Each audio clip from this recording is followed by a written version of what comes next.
This reading is from Whispers from Eternity by Paramahansa Yogananda. I'm going to read just 3 stanzas from a longer poem that Yogananda wrote entitled God, God, God. From the depths of slumber, as I ascend the spiral stairway of wakefulness, I will whisper, God, God, God. No matter where I go, the spotlight of my mind will ever keep turning on thee. And in the battle din of activity, my silent war cry will be, God, God, God.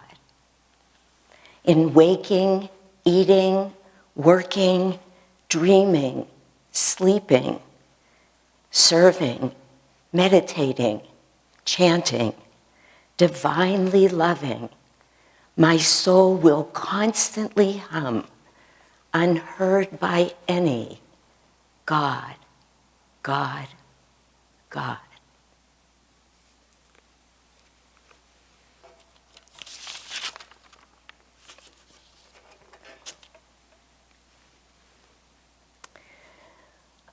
This reading is,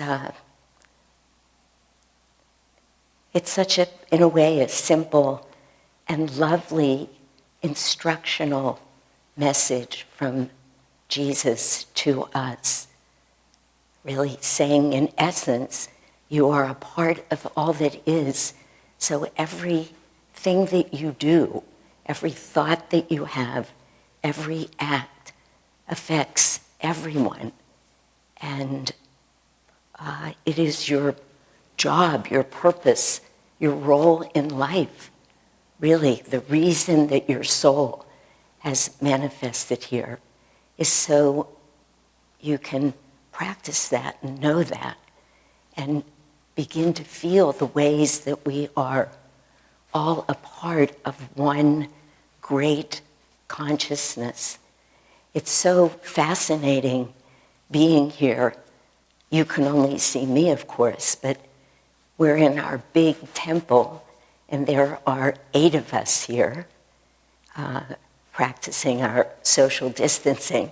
So there's even one of us up in the balcony. And yet, I felt this each week that we've been here.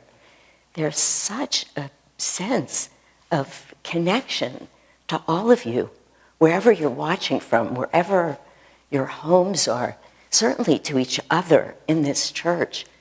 But with all of you, there is something about not having the human bodies here, whether it's the distraction of what clothes people are wearing, whether they're talking to each other, even the looks on their faces. It's so easy to expand one's consciousness and to feel the connection at a much more purely spiritual level with everyone. So it's just particularly wonderful to have this reading in this setting. I really feel each and every one of you. As I was sitting there, I had this experience. I mean, who knows what these things are and what tricks the mind might be playing, but I thought I can even feel not just those souls that I know so well, but that there are some of you who are brand new. It just feels that way to me. Yet we've all come together in such a rich and pure way. I had a very interesting experience a few days ago. I was talking to a friend, and I started to complain about another woman that we both knew.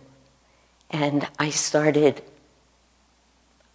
was expressing verbally a lot of judgment and a lot of angst about something that this other person had done. And even as the words were coming from me, I had no idea what the reading was today yet, by the way. Even as those words were coming out of my mouth, I was here saying to myself, Shanti, why are you saying these things? Why did you even have this thought? This is terrible for you.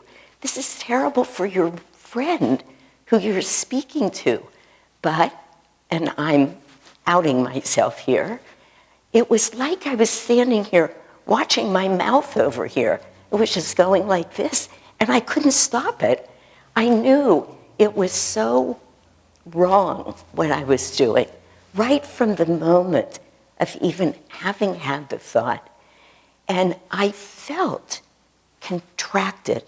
I felt smaller than how I usually feel in my, whatever my given state of consciousness is. It was a very bad feeling. As I was walking later, I don't know why this came to me like this, but I had a memory that was at least 10 years ago. It could have been more.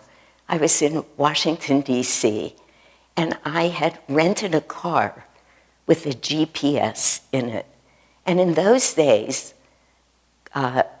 global positioning system, it means, of course, nowadays we all know that. It's rather a miracle in my mind. It's just this little thing you have on your phone or in the car, and it sort of tells you where you are and where you're going and how to get there. I actually looked it up this morning. It's based on 30 satellites around the whole world. Isn't that amazing? 30 little things placed around the world. It just tells us everything. It guides us. But 10 or 12 years ago, it was not as good. It was night, it was raining, I was in a city I didn't know that well. And my GPS system drove me to some deserted construction site. It was actually very, very frightening. But that story just popped into my mind not that long after I had been watching myself just think and feel and say these really condemning things about this other person. And I thought to myself, GPS, global positioning system. And I thought, I need one of those, but I need a consciousness positioning system. It just came to me. And then I said, of course you have one. You have a guru. Why don't you just open to that guidance more often? That's what it is. It's a consciousness positioning system. And I didn't, fortunately, continue to beat myself up, but it's exactly what this reading is telling us, that when we move into those contracted states, when Maya gets a hold of us, when negative thoughts enter, we need to do everything we can do as quickly as we can do it to move to what we know to be true, to what we read every Sunday, we read everywhere in all of our teachings, that we are a part of all that is, that we have all descended, been made manifest from that same one consciousness. Therefore, we are all connected to each other, and that everything that we do, and again, just like I was saying and what I realized, even if I had not uttered the words, the very thought that I had, because it's part of the vibration, was going to do a great deal of harm, not just to that person, but to me and to the person that I was speaking with. And that our job in this life is to do exactly what Swamiji titled this talk, or this reading. He called it Deeds versus Intentions, I think speaking to how often our intentions and our deeds are not aligned. But what we are here to do is align our deeds, which are not just actions, but thoughts, feelings, with our intentions. And when that happens perfectly, then we have attained self-realization. That's our goal. We are constantly realigning everything that we do to reach that goal of self-realization. Recently, our KQED here, which is our educational television station, excuse me, has been doing a little special on an event that happened 50 years ago called Woodstock. I'm sure some of you out there have heard of it. And I just realized as I was thinking about it last night, maybe many of you have not. This was 50 years ago in 1969, actually coming up on 51 now. And it was a major world event in a way. It was started out to be a music festival that was supposed to be a big money-making event. But it was even interesting at that because all of the music of that time, or so much of the music, at least who was going to be performing at Woodstock, which were dozens and dozens of all of the very well-known performers of that time, were people who had written music and who were playing music about peace, about equality, really stemming from the fact that we were involved in a war, which again is ancient history now, but we were involved in the Vietnam War. There were many, many young people who were opposed to us being in that war. And the people who were putting Woodstock together said, let's do a music festival. We'll invite all of these great musicians. They found a piece of land, it's a much bigger story than this, up in upstate New York, and they imagined that maybe 75,000 people would come. They wondered if they were just being ridiculous, even with that number, that why would 75,000 people come? Well, 500,000 people wound up coming. People heard about it. They heard who was performing. They could feel the energy of the event, which was very much about peace, which was very much about love. And people just came. And so many people came, they had to literally close down the New York thruway. I mean, these huge highways in New York, people had to park 7 and 8 miles away because for that long it was a parking lot. They took out of their cars what they could carry and they walked, and there were 500,000 people. Now, what's remarkable about this? It rained most of the time. Many times they had to pull all of the electrical plugs of the sound equipment because they were afraid of the water. People had no way. 15 people would be under one little plastic sheet. They planned food for 75,000. They planned bathrooms for 75,000. Why is Woodstock, to this day, thought of the way it is? Really, the essence of it, this is what I realized as I was watching the next little segment of it last night, is because they aligned so beautifully their intention with their deed. The people who pulled this whole thing together, who realized not that far into it, this is not going to be the money-making event we thought it was. In fact, we can't even collect money. We have no way to do that.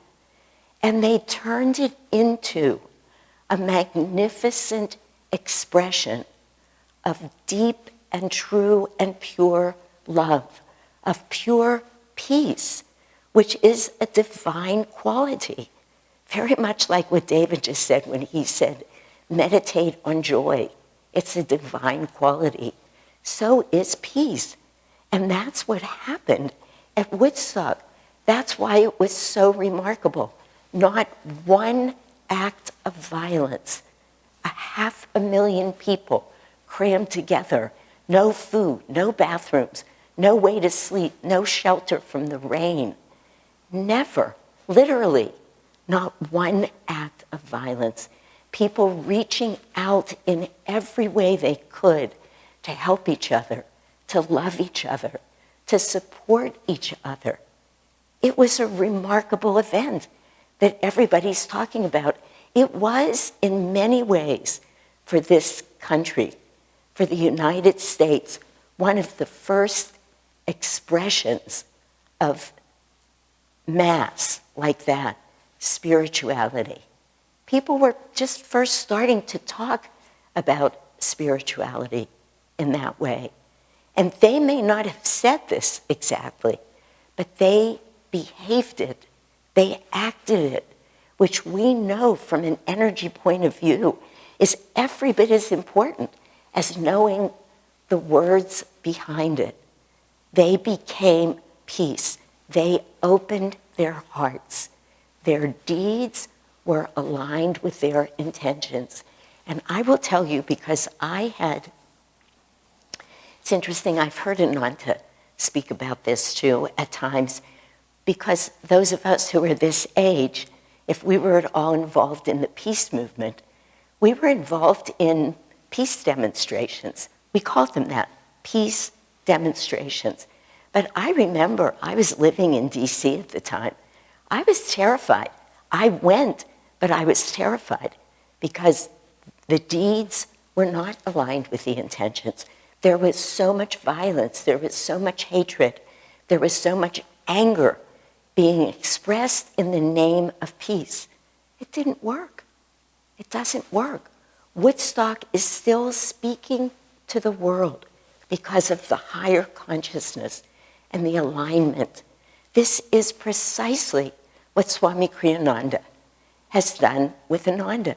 It was his dream, it was his vision, it was to live from a place of elevated and expanded consciousness and to make sure that everything that is Ananda, everything that was made manifest here, every chant, that song that Karen and Tandava just sang, and the way they sang it, having listened to Swamiji, having been trained by him.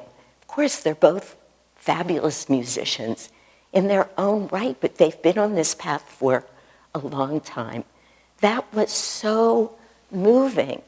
Not just the words, not just the notes, that too, of course, but the consciousness behind all of it and in these two singers, in every reading, in every book, in the colors, in the style, everything speaks to aligning, to being great seekers of truth.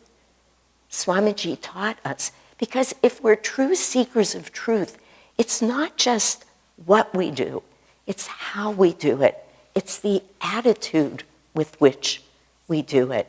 It's making sure that it all is raising our consciousness. He exemplified that for us. That's what exists here today because of him. Now, of course, this is challenging, but here's what we know.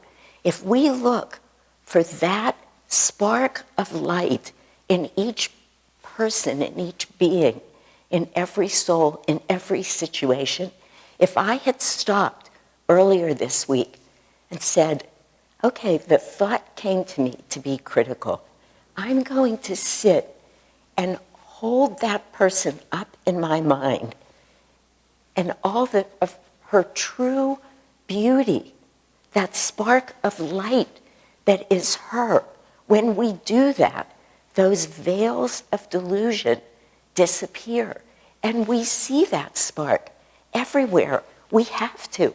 We've all descended from that same light.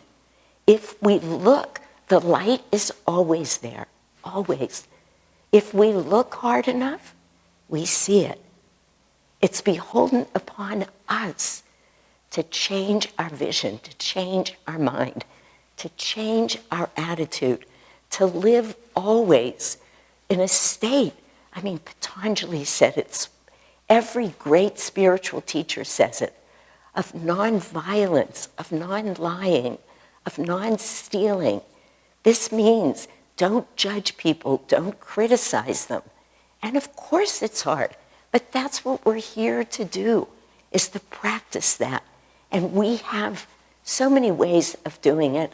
I'll take just a few moments to tell a story that I think many of us have heard, but it so exemplifies the way this can happen. So this is the story of the 5 monks who were living in a church, and they had not had sort of any new blood, if you will, in a long time. So the 5 of them had been living together alone. They were getting old, they were getting cranky, they weren't getting along. And the head abbot said to himself, this is terrible, what we're doing. And nobody was coming to the church. Very few people would come to pray on Sundays. And he said to himself, I'm going to go visit my friend. He had a rabbi who was a friend who had a little synagogue not far away. And the abbot went, and he was telling the rabbi, things just aren't going well. We're not getting along. Nobody's coming. We really need people to come. Maybe that would help us.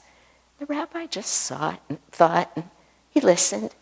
He listened to his friend and said, it really is a problem. I see that. He didn't seem to offer any suggestions. But as the abbot got up to leave, he said to him, you know, one of you there is a great saint. One of you, at least, is a great saint. And the abbot left, and he's thinking, one of us is a great saint? How could that be? And he gets back to the church, and he tells the other monks, this is what the rabbi said. One of us is a great saint. He said, at least one of us is a great saint. So they all just started looking at each other. Could it be this one who acts so childish all the time? We've hated how childish he is. And then they said, well, you know, Jesus did say, suffer ye little children as unto the children. And each time they had something critical to say about each other, it would come to one or the other. They could find the spiritual quality in it. And because they weren't sure who that one was, they all started treating each other so beautifully, as if they were speaking to God, as if they were reacting to God. And of course, it's not hard to figure out what the end of this story is. They started seeing the best in each other. They were behaving differently. Their consciousness was raised. Their hearts were open. And people started coming to the church. And more and more and more people started coming because they were magnetically drawn to that light that doesn't just exist within each of us. That is who and what we are. And if we look for that everywhere, we will find it everywhere. It was the furthest thing from these monks' minds. The furthest thing. They were living in the consciousness I was living in a few days ago. And yet it really didn't take much. I remember one time some years ago, somebody misbehaved at a meeting. I wasn't there. I was actually supposed to be at the meeting, but I wasn't. And then I heard about the behavior. And I said, well, did anybody speak up and say anything? No, nobody did. So I met with the person, and we were struggling with each other. He was justifying why he had behaved that way. And then I just stopped for a minute and I said, let me ask you a question. If Swami Kriyananda had been in the room, would you have behaved that way? He said, of course not. I rested my case. We are amongst millions of divine beings. Every person we meet has that spark of divine right at their core. Wouldn't it be wonderful to just look at each other all the time and see that?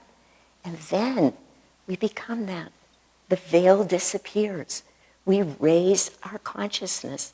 That's what we're magnetizing then, is that divine light. We ourselves become more of it. We live much more as we are truly meant to be. We live in our state of God consciousness, and all we did was just keep trying, moment by moment by moment, to see the God in everyone. I'd like to end by reading something I heard Ananda read once, and I looked it up. It's from a letter that Paramahansa Yogananda wrote to Rajasi, who he spoke of as being his most spiritually highly evolved disciple. This is a letter that he wrote to him.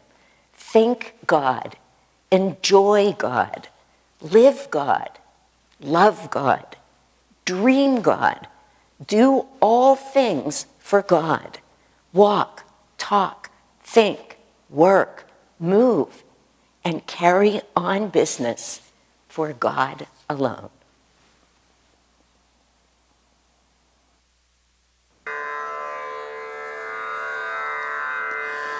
From the depths of slumber as I ascend the spiral stairway of wakefulness, I will whisper,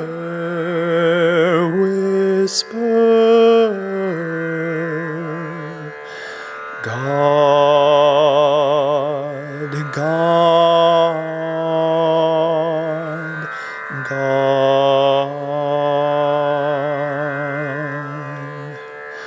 Thou art the food, and when I break my fast of nightly separation from thee, I will taste thee and mentally say,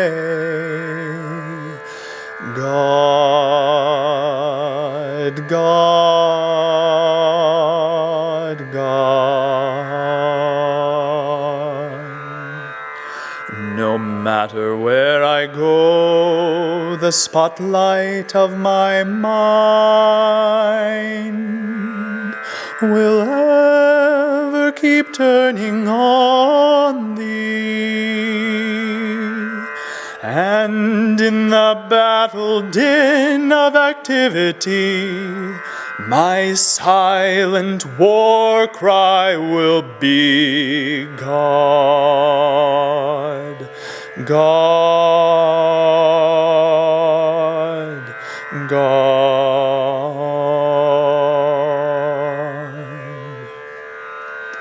When boisterous storms of trials shriek, and when worries howl at me,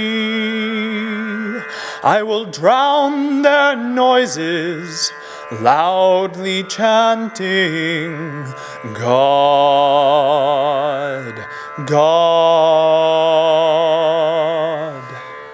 God.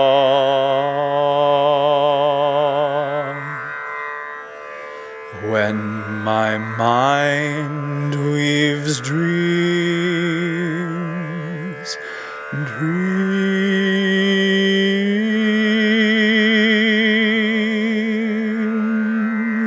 with threads of memories. On that magic cloth will I emboss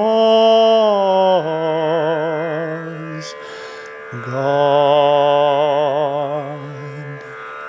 God, God.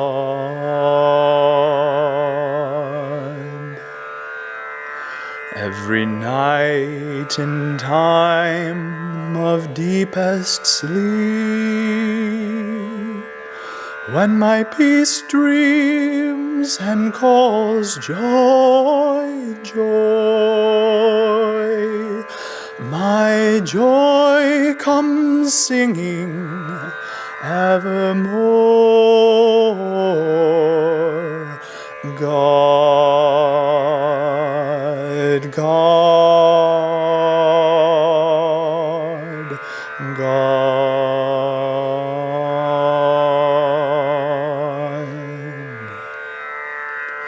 In waking, eating, working, dreaming, sleeping, serving,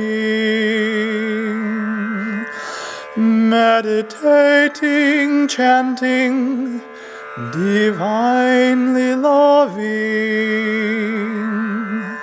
my soul will constantly hum, unheard by any.